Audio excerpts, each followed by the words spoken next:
Claude Escaut, d'après vous, est-ce que l'homme a besoin de science? Oui, vaste question. Je vais essayer de répondre à cette question en donnant simplement deux éléments d'éclairage. Le premier, sur le plan de l'histoire de l'espèce humaine, je dirais que d'une certaine manière, l'homme est programmé pour multiplier les situations de plaisir et pour éviter les situations de déplaisir.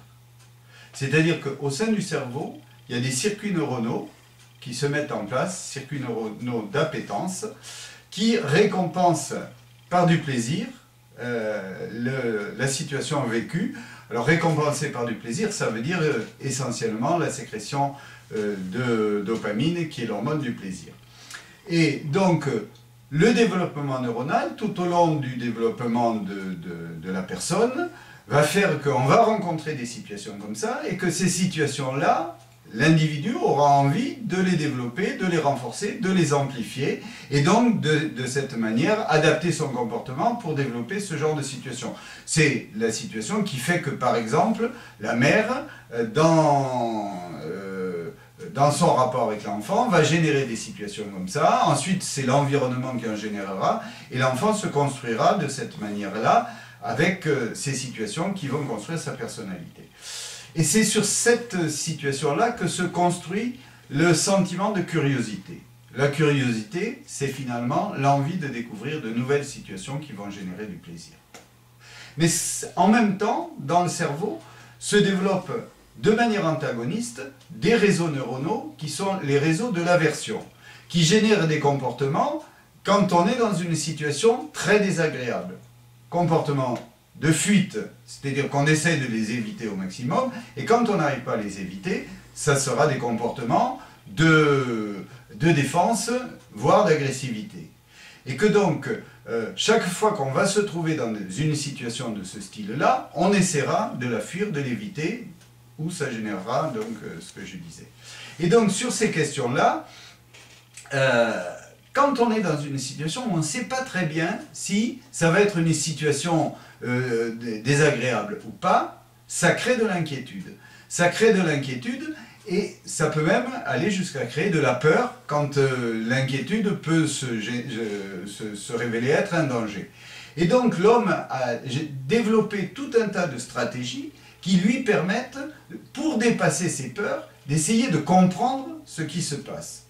Si je prends l'exemple, vous êtes dans la rue, vous vous promenez, vous voyez quelqu'un qui arrive vers vous, vous ne le connaissez pas, vous ne connaissez pas son comportement et vous ne comprenez pas ce comportement. Si sans plus c'est la nuit, vous risquez de vous trouver en situation de « je crains » ou « j'ai peur ». Si par contre vous avez des clés de compréhension de son comportement, la peur disparaîtra. Et que donc l'homme s'est construit ces nécessités d'essayer de comprendre les choses, de les analyser et de créer, de donner du sens aux situations qu'il vit pour surmonter ses peurs. Et donc d'une certaine manière, je dirais que à la fois curiosité et recherche de sens sont deux choses qui sont inscrites dans le fonctionnement du développement cérébral. Et ce sont ces deux éléments qui sont la base de la science. Mais je ne voudrais pas aborder la question qui m'a été posée sur l'homme a-t-il besoin de science sans aborder la question de l'idéologie. Parce que dans ce que je viens de dire, on peut imaginer qu'il suffit de confiner l'homme dans un espace restreint dans lequel les situations de plaisir et les situations de déplaisir seront clairement identifiées et dans lequel chacun saura exactement comment il peut agir là-dedans et puis que tout sera pour le mieux. Mais ce n'est pas cette vision que j'ai du devenir humain et du devenir individuel et social de l'homme.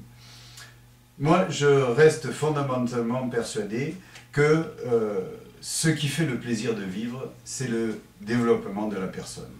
Et que ce développement de la personne, c'est être capable de mieux comprendre la vie, de mieux comprendre comment les choses se passent autour de soi, pour pouvoir effectivement agir et pour pouvoir prendre davantage de plaisir à vivre.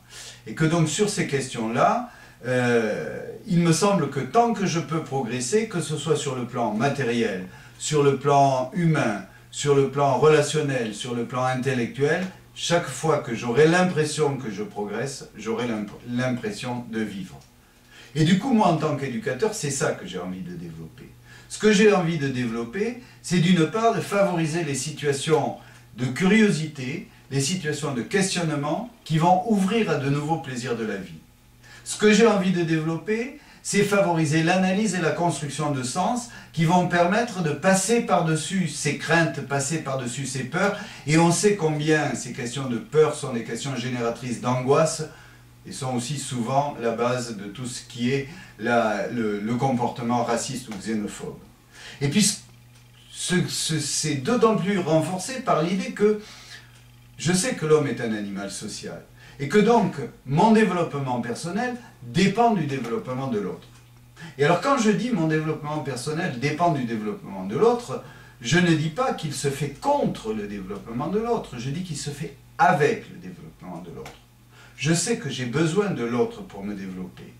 Et que j'ai besoin de lui parce que c'est dans le regard de l'autre, dans ce qu'il va me renvoyer que je construirai mon propre développement.